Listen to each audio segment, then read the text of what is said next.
welcome back to the Covenant Eyes podcast. It's so good to have you joining us. I'm Karen. I've got Theo joining me again today. How are you, Theo?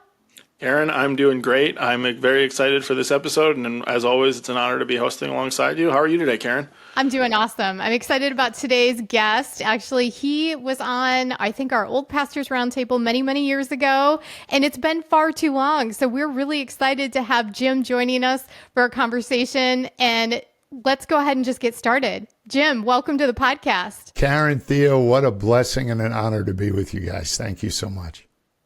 Jim, for our listeners that are not familiar with your work, would you mind sharing just who you are and what you do? Sure. So I am the executive director of an organization called Integrity Restored. We are a Catholic ministry that exists to provide education, training, and resources for those dealing with the struggle of pornography.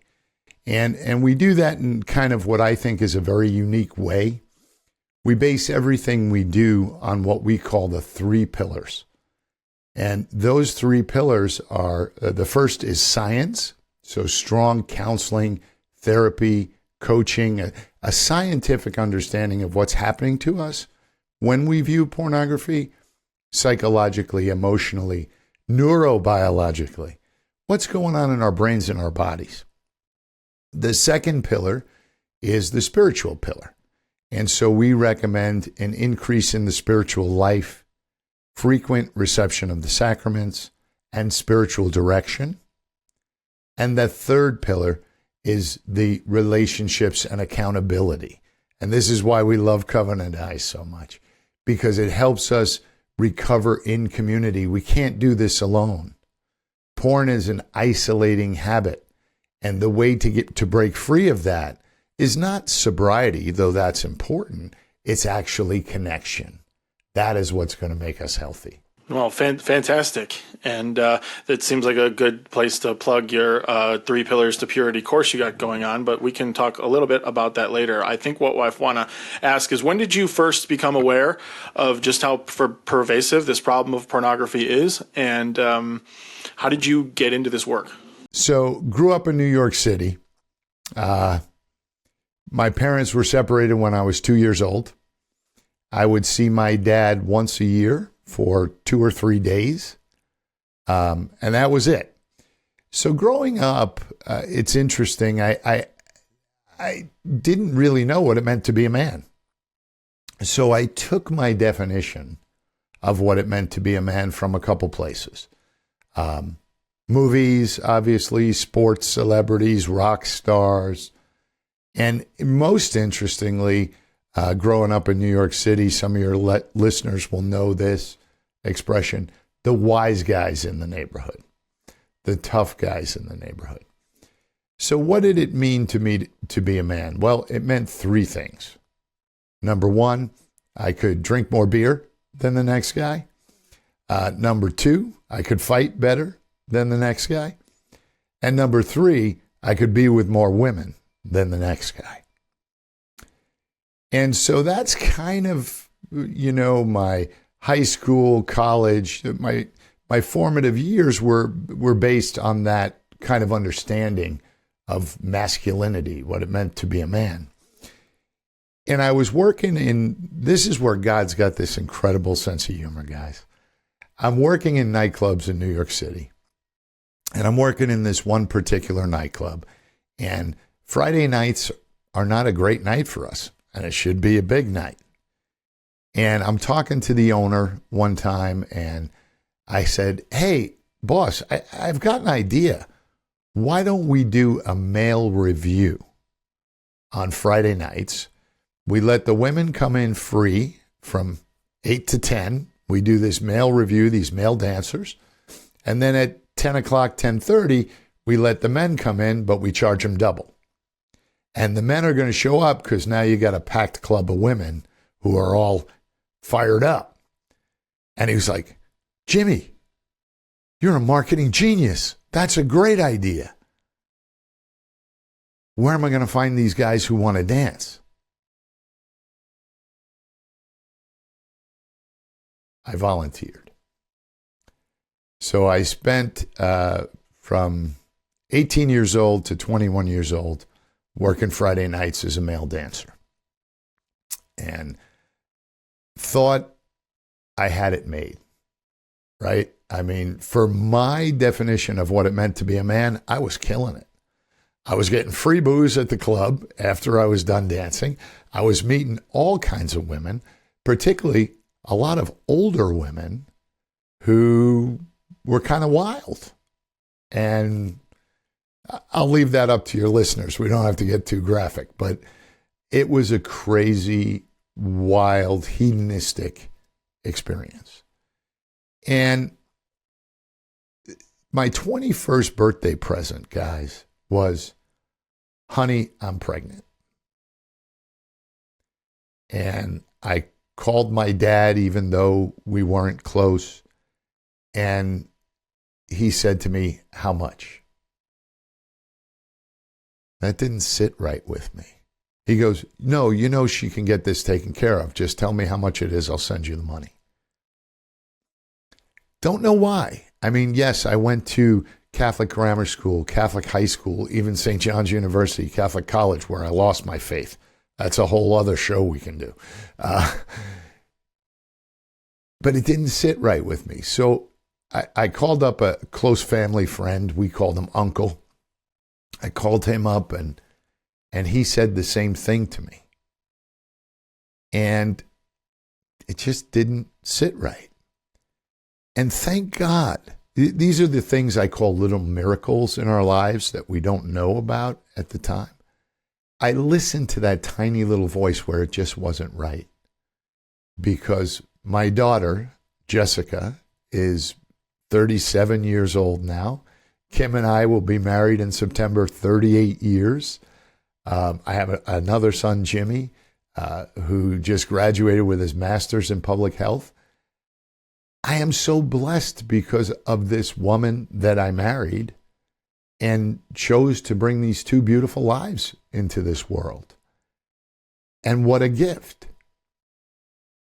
But also what a change had to come over me, because I couldn't be that hedonistic male stripper, nightclub bouncer anymore. Now I had this beautiful little girl.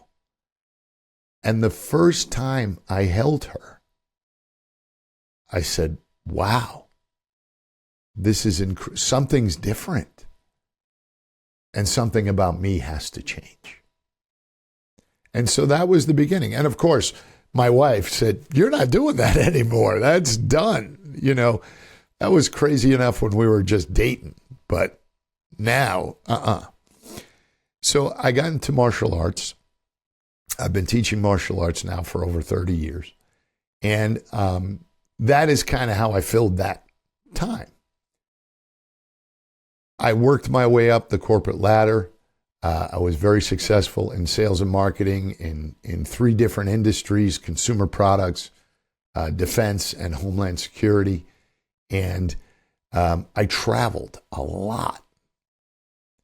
And one of the things when I would travel is I would go into the hotel room, and, you know, this is dating myself a little bit, but you go into the hotel room and you turn on the television and the first ads that pop up are for pornography. And I would click on them. And those would just be kind of running in the background the whole time I was in that hotel. And I justified it by saying, I'm not cheating on my wife. This is harmless, doesn't hurt anybody. And how can it be wrong? God made us sexual. We're interested. We're curious with that kind of stuff. And so fast forward, I'm working for a guy in the defense business who I would always say was a religious man. That was kind of how I would describe him. He was a great guy, but he was really religious, like a little too much. And we're out celebrating a big contract with the Navy that we had won. And, you know, unfortunately, some of it's true because of their requirements, crazy requirements they put on stuff. Those contracts get big quick. And so this was a very profitable contract for the company. And we were out celebrating, $800 bottle of wine sitting on the table. We probably had some $80 cigars. We're having a good time. And he stops in the middle of the conversation. He gets a real serious look on his face. He used to call me Jimmy. And he says, Jimmy, the Lord wants me to tell you something. And I'm sure, guys, I said, oh, come on, man. Don't give me this crap. We're having a good time. Let me eat my veal chop. Leave me alone. He wouldn't stop. And he said to me 3 things. He said, you're not a good husband. You're not a good father. And you're certainly not a good Catholic. Now, tough kid that I was from New York City, I got really defensive, guys. And I started arguing back and forth with him. And this was my boss, but we're arguing back and forth at this table. And finally, I got up and left. I went up to my hotel room. And thank God for the Gideons.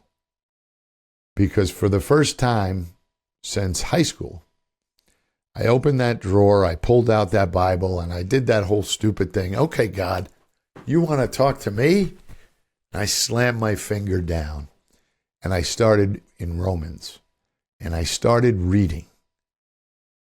And Theo, Karen, I still get emotional. I still get goosebumps. And I'm not embarrassed to say, I knelt at the side of the bed in that hotel room, and I cried for 2 hours.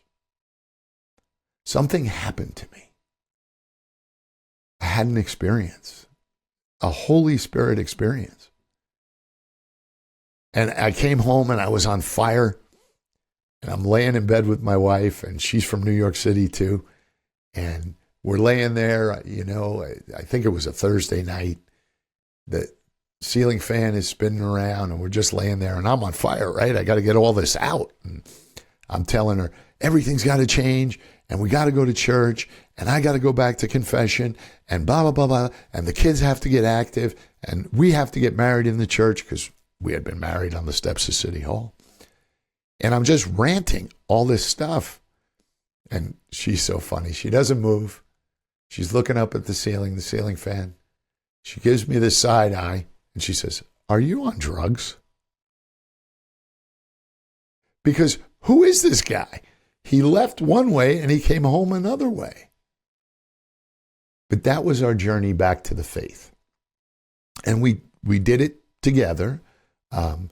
Kim had been baptized as a Catholic, but then nothing. So we went through the RCIA program, the Rite of Christian Initiation for Adults. And we did that together. And the beauty of that, honestly, was I learned my faith then as an adult.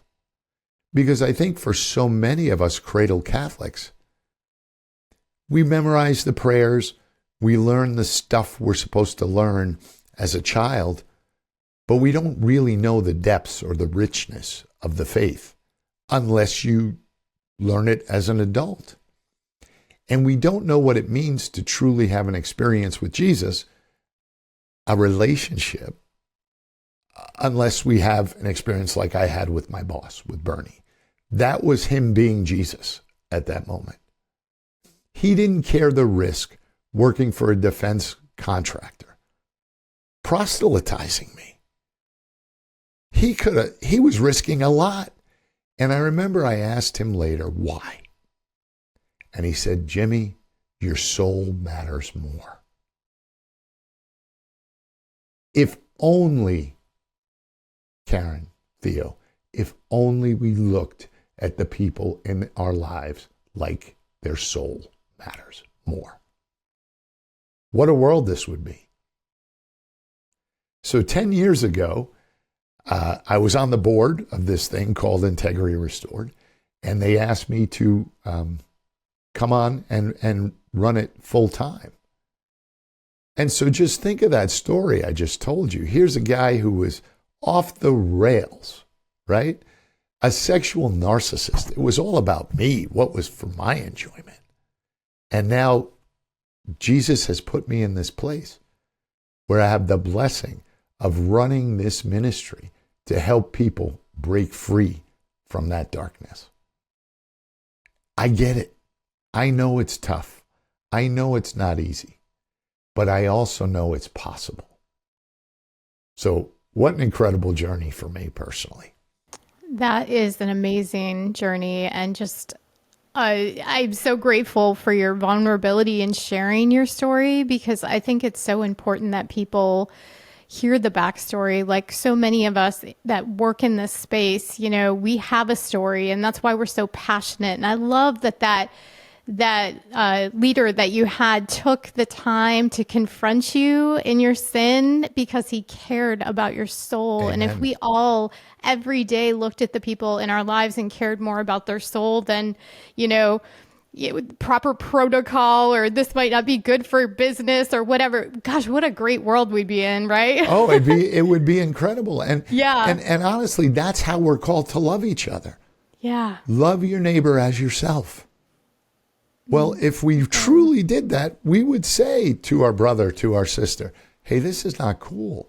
I'm not saying it to embarrass you. I'm not saying it to shame you. I'm saying it because I love you. And your soul matters more. It's so good. Oh my goodness. There's so much to unpack there. And just I gotta say, what a testament to, I mean, thank you so much, Jim, for sharing. What a testament to how marriage can change you, to how parenthood can change you, at least even initially, even if we don't always do it well once we get started, how it can change you. And you know, what a gift. I mean, that you, and I often feel this way too, I reflect on this a lot, that getting to work in this space is a way to kind of make some reparation to our Lord for the time that we spent using, you know, and now we really get to pay it forward. What a gift. What a gift. Here's the amazing thing to me, Theo, that, you know, to me, our human brains can't understand it. It'd be easy for us to have very little mercy for ourselves when we look back at the lives we led. And I don't care whether you're addicted to porn or alcohol or anger, or it doesn't matter. Whatever we're carrying, we're all carrying it. It'd be very easy to not have mercy. But yet we ask God for mercy because we need it. And so part of this work for me is just the ability to be able to tell people, I understand. I get it. And yeah, it sucks and it was painful and it's embarrassing and it was horrible, but God is going to use it for good. I can say that to them with 100% conviction because he's done it for me. Hey guys, before we wrap part 1, I want to mention a resource that can really help you on your own journey. Strive from Covenant Eyes. I'll put the link in the description, so check it out. And this conversation with Jim is far from over. We'll pick up right where we left off in part 2, coming out this Friday. You're not going to want to miss that. So make sure you're subscribed, whether you're watching on YouTube or listening on your favorite podcast app, so you'll get it as soon as it drops. Take care and God bless.